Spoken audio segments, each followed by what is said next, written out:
Hey, it's Anthony Trucks here, the Off Shift Podcast. Today, we're rocking and roll with a guy that I've had a chance to chat with far too long, but in a good time, and mostly because we ate into your time.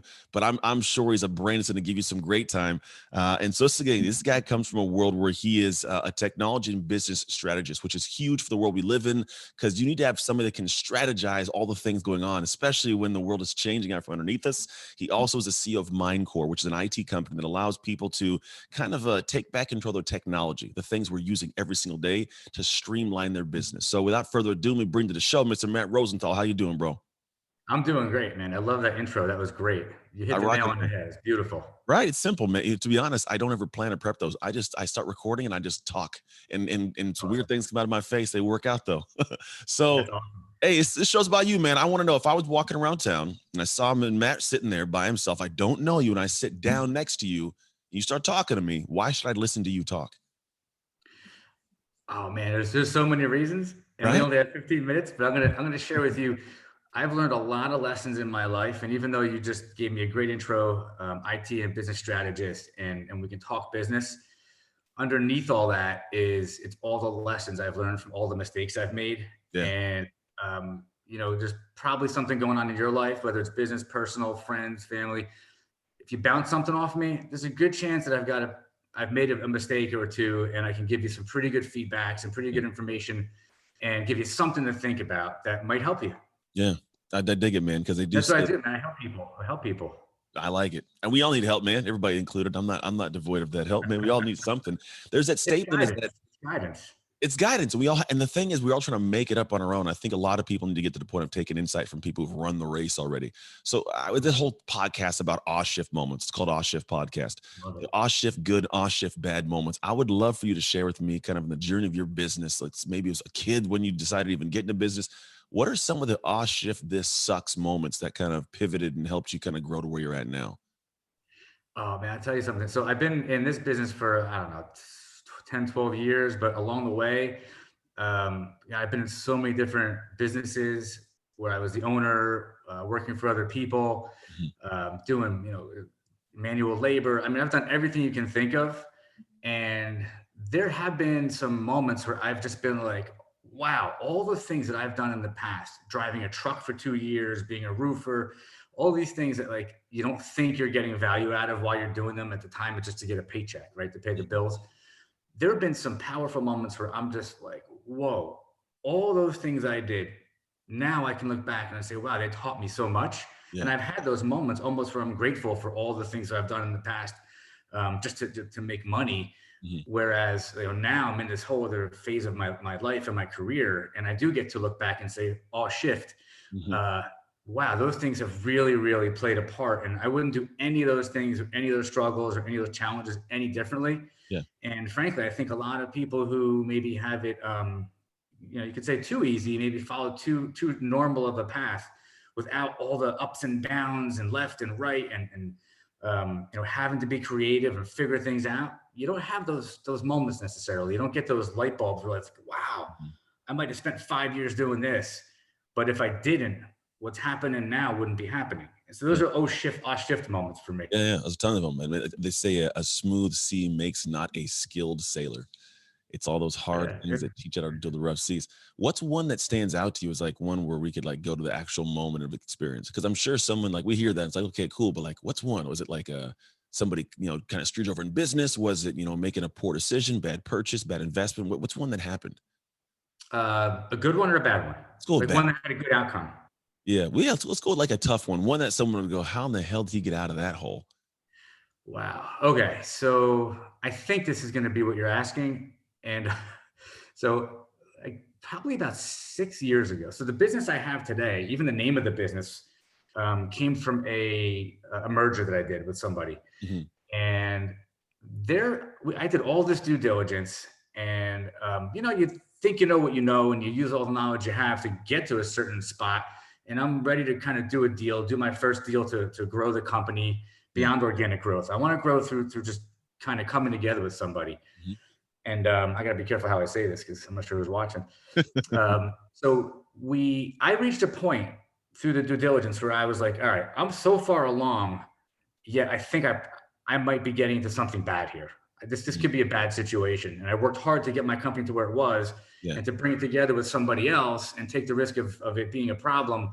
But what I'll never forget the moment I said to myself, um, the risk I'm about to take, because I know my own discipline and commitment and ability, even if it goes bad, I can push through it.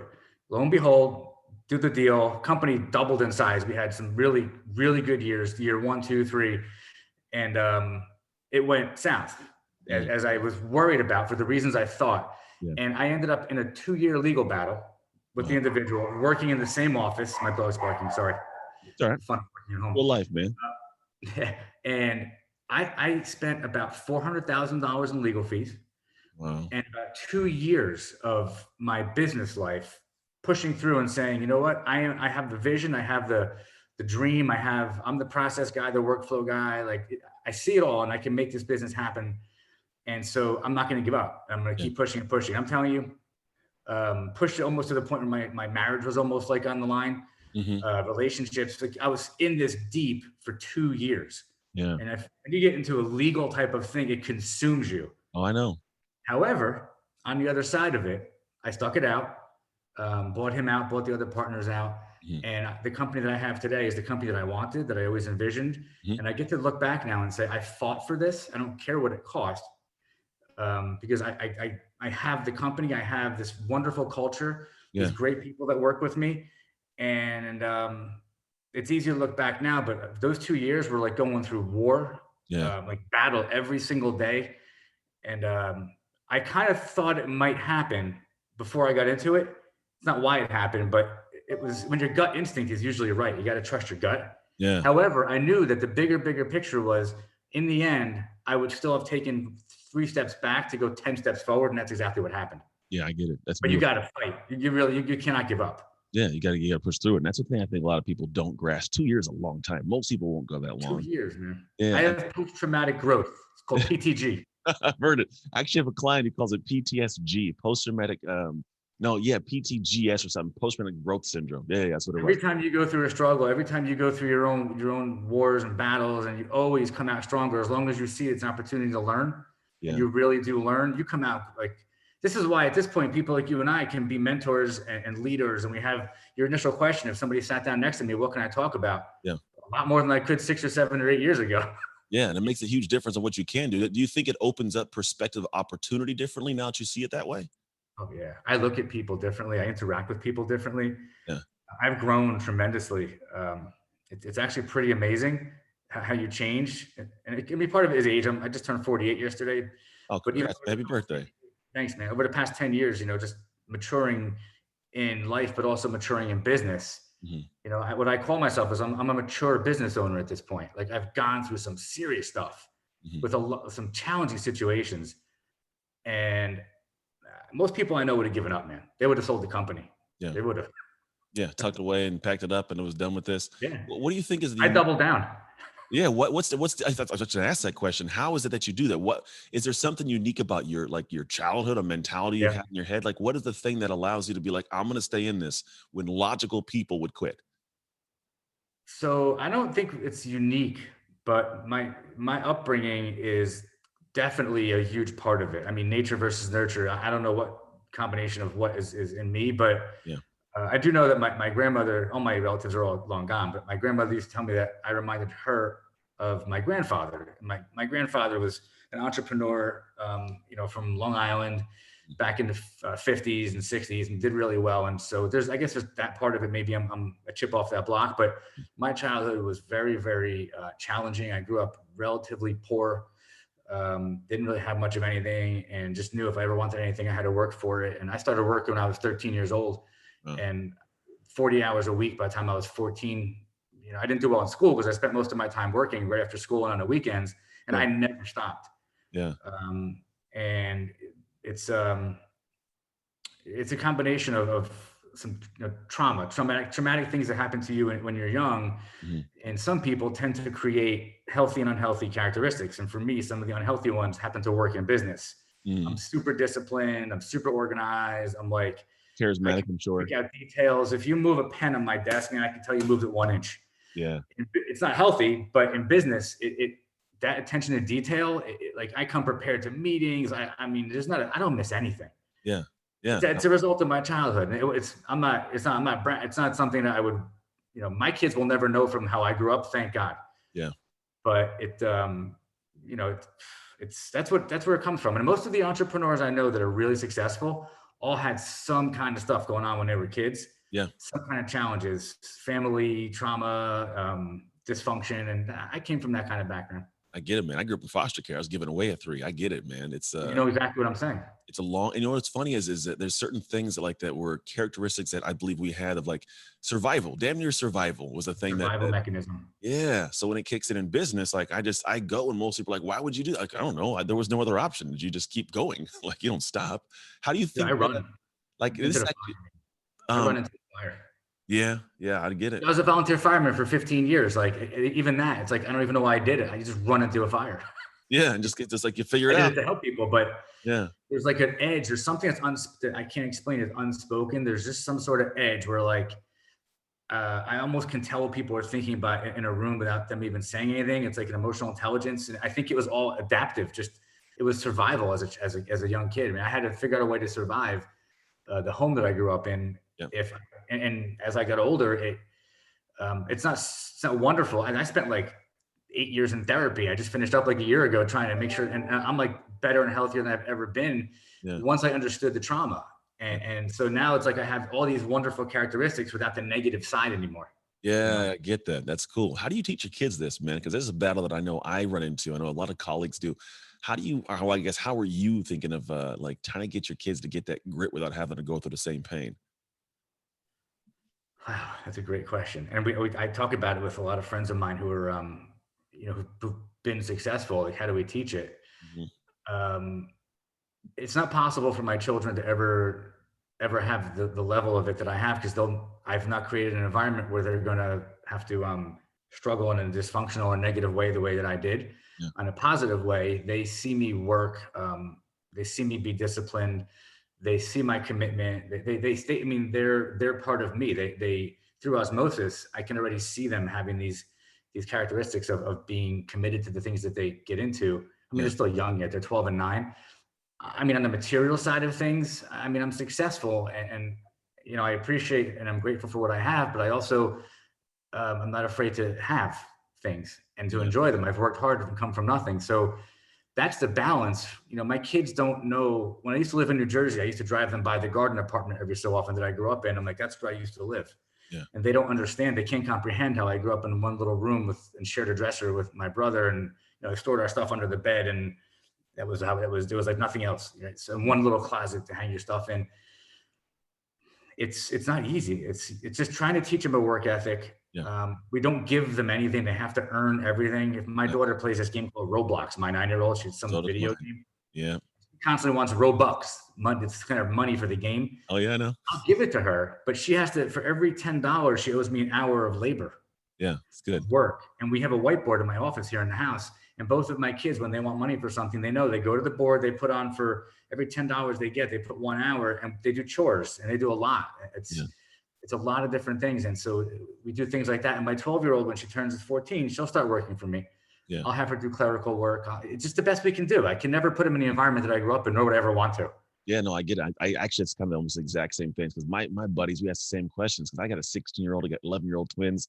I'm like, I'm not about to have these kids go off in the world unprepared. They got to have some kind of grit. My wife, she's not really on board all the time. She gets mad at me for like how I'd make them do things. I'm Same like, thing. dude, Same this is thing. how it's got to be. Because my Same thing. wife's like, well, your son's just like you, the ADD. I'm like, yeah, but I had a different animal. Like he's not that. He doesn't have that grit inside of him. He How could does? be taught to channel it in a positive way. Yeah, yeah, And it could be a huge asset, yeah, because the people like that, like him, like maybe like you, like me, when you have that kind of energy, you can channel that and you can be really successful. You mhm. really can. And you don't need to be on anything. Like it's good energy if you just know what to do with it. Dude, you're speaking my language. I literally tell my son all the time, like, dude, when you become an adult, this is going to be an amazing asset. Like my ability to do what I do, it's because of my ADHD for sure. Right. But I'm like, you got to get yourself to adulthood without getting in jail. Like we gotta get you to the back end of life, dude. In the business you run now, like how do these things translate into what you try to accomplish for your clients? Which parts? Which things? In the area of the IT, the technology, because you streamline businesses, right? So I definitely want to make sure we hit on that because I want to know, Yeah. like, how do you kind of roll into the realm of helping someone who's got a business and maybe doesn't have these, or what do you specifically do? I guess probably a better Yeah. question.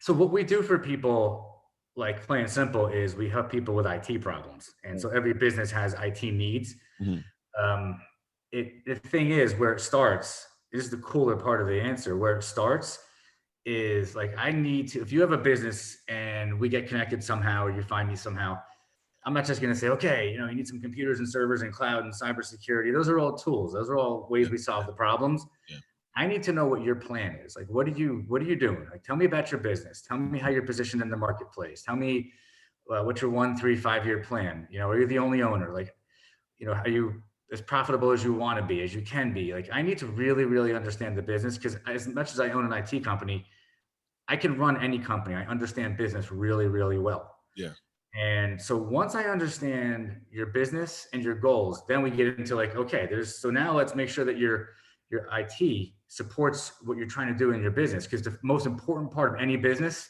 hands down, is your IT at yeah, this point. If your IT infrastructure is not working or it's not doing what you need it to do, or it's not set up to scale and like meet your goals, mhm, you're going to be in big trouble. So yeah, that's kind of how it all evolves. And that's where my attention to detail, and I ask people questions about their business that they're like, whoa, I never thought about that. Like, so if you get hit with a cyber attack and you're down for like 2 days, well, give me your average per hour cost for everybody. Like, let's figure out how much money you're really going to lose, and let's tie that to your investment. You could spend 30 grand to be pretty risk free, but if you're down for 3 days, it's costing you 200. yeah, That's the kind of conversations I help people have. And then we ultimately solve the problems. It's always cloud, some version of cloud, cybersecurity, collaboration tools. Like, yeah. obviously, COVID changed everything. The Everything. things that we used to try and convince people to do before, now they're asking us for. It's all the same thing: cloud, cybersecurity, and collaboration tools. I dig it, man. That's funny Uh, that that ends up being the thing that people are like, they didn't want to listen. Now they have to get it, right? And I agree. I mean, totally. even the world of what I'm doing, like I have all these things and gadgets, gizmos, tools, technology, teamwork. I mean, so I could probably pick your brain and get some great answers, but I spend a lot of time like thinking, how do I have all my team have access to stuff in areas that aren't like going to go like 17 different places? Like we've been trying to find these little tools and we found a couple we love, but I agree, man. It also allows me to focus on things I'm good at. I don't have to focus on all these little nuances. I can channel my energy to areas that really help generate revenue for the business and have everything else run smooth. So I love that, man. Hey, That's the key, man. That's the key. You look at me as a trusted advisor yeah, and really like almost an executive in your company. Even if you only have 10 people, it doesn't matter. You look at me that way. Or if you have 500 people, yeah, let me just focus on it, deal with it and my company, and let's partner in that way. yeah, And don't look at us as a vendor. Look at me truly as a trusted advisor. I can help you. yeah. And that's what it's about. I dig it, man. And then we need that. I think more people that find out that they need that and they'll open their eyes and the ego to actually getting that done are the ones who excel, man. That's one of the things too for me as a kid. I'm sure the same stuff. Like my ego got in the way. The moment I realized I needed help from people who are smarter than me, and I rolled it all in, like that's when I got a ton of success. Like stop being the guy's got to do it all, bro, and everything blossoms. Where can people find you if they want to come actually find out more about the company, find out more about you? Where can I send them? Best place to look for me is on LinkedIn. Gotcha. And it's Matt Rosenthal, Mindcore. You can just search right on there. Cool. My email address is matt.rosenthal, Rosenthal, at mind-core.com. I just encourage anybody who has any questions, it should be, if you have IT or business related questions, just you can reach out to me. I mean, I'm happy to just give you some advice, give you some feedback, even if it's about your existing provider. If you want to bounce some questions off me, I'm happy to. Yeah, Um, but there's so much going on. People should double check and rethink what they're doing, man. Things are changing. I agree. Quick. You gotta Yeah, be ready. that's when we want them to, right? I appreciate it, man. Last question. You ready for it? Hit me with it. All right. What promise did God make to the world when he created you? That I'd give back and impact other people's lives. Good. It's a good one right there, man. It's a service answer. It's not that, that's usually the thing. It's like when I ask that question, people have no idea what they're going to answer most of the time, but I like when you go straight to it, when you know, because it means you know. You know what I mean? It's I like, know that's what I do. I help people. That's what I love do. I love it, man. Appreciate you, bro. Hey, seriously, I know you're a busy man. Yeah, maybe we'll get a workout in. You already did your workout for the day. We already talked about that, huh? You guys can't see if you're watching the Early video. this morning. He has this bike behind him that he's like, it's my backup workout. I'm like, I There like you go. this guy. He's got like Peloton, in backup case I for that. can't get to the gym. Got to get it in, get it done. I like you, man. You got a soul that's kindred to mine, man. I like how you work. I like your brain, even how you talk. You got a good flow, bro. I'm sure you help a lot of people. Those you guys in a world who are like, man, this sounds great. Either maybe you need some IT help, reach out to Matt, get some insight. And if you need somebody that is around you that needs his help, like connect the two by sharing his podcast. Maybe someone you know, your boss, your company needs a little bit more help. Man, send this podcast over like, hey, check out Matt. He might be able to help us in some things we do. But as always, thank you guys so much for hanging out. Matt, thank you for joining me today. I really appreciate you, brother. And as always, make the most of your off shift moments so you can make shift happen. It's Anthony Trucks and Matt Rosenthal signing off. Thank you. Awesome.